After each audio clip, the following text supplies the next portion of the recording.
ডুবি দিলে পালক উড়লে যেতে পারবি, ডুবি দিলে পালক বাদ দিলে যেতে পারবি। দিনমজুরের ভালোবাসার টানে পাখি খোলা আকাশ ছেড়ে পরিবারের সদস্য হয়ে উঠেছে। ঘূর্ণিঝড় বাসা ভেঙে যাওয়ায় দুটি পাখির ছানা নিচে পড়ে যায়। এক ব্যক্তি পরম যত্নে টিয়া দুটিকে লালন পালন করেছেন। তাদের কোনো খাঁচায় রাখা হয় না। খোলা আকাশের নিচে দিনমজুরের ভালোবাসার বন্ধনে আবদ্ধ হয়ে আছে পাখি দুটি। খাঁচাবন্দি নয়, ভালোবাসার বন্ধনে বাধা পড়েছে গোপালের দুই টিয়া সূর্য আর দীপা।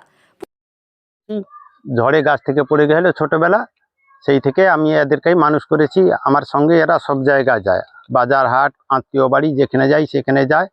আমি যা খাই এরা তাই খায়, ভাত মুড়ি মাছ মাংস সবই খায়। কি কি কি কি বলে ডাকে?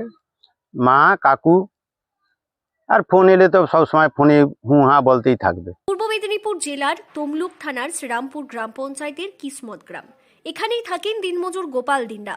প্রায় ৩ বছর আগে এক ঝড়ের রাতে গোপালবাবুর বাড়ির সামনে গাছ থেকে পড়ে যায় দুটি টিয়া পাখির ছানা। সেদিনই শুরু হয় এক অনন্য সম্পর্ক, মানুষ আর পাখির। রক্তের নয়, কিন্তু নিখাদ ভালোবাসার। গোপালবাবু টিয়া পাখির ছানাগুলোকে ঘরে তুলে আনেন, সন্তানের মতো করেই বড় করে তোলেন তাদের। নাম দেন একজন সূর্য আর একজন দীপা। দিনমজুরের ঘরে যা রান্না হয়, যা খায় গোপালবাবুর পরিবার, ঠিক তাই খায় সূর্য আর দীপা। আলাদা কোনো খাঁচা নেই, কোনো বন্দিত্ব নেই, তারা থাকে পুরোপুরি স্বাধীন।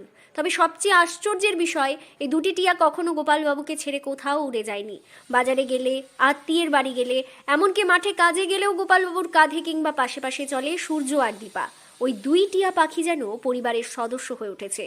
এ বিষয়ে গোপাল দিন্ডা জানান, ঝড়ের রাতে বাড়ির উঠোনে বাসা ভাঙা অবস্থায় পড়েছিল দুটি টিয়া পাখির ছানা। নেশা করার বিমলটাই খায়, আর অন্য কোনো নেশা করে কত না। বছর ধরে মানুষ করছেন? ৩-৩.৫ বছর। কি নাম এদের? সূর্য আর দীপা।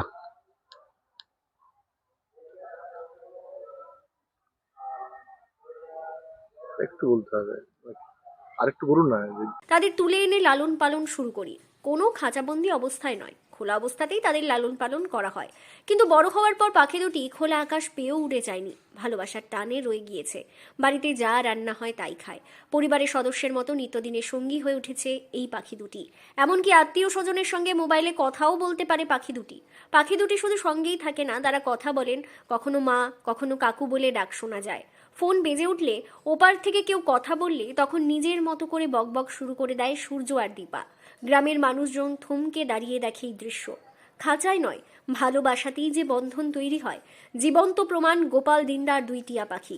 কিসমত গ্রামের এই ছোট্ট গল্প আজ বড় শিক্ষা দেয়। ভালোবাসা থাকলে, ডানা থাকলেও কেউ ছেড়ে যায় না।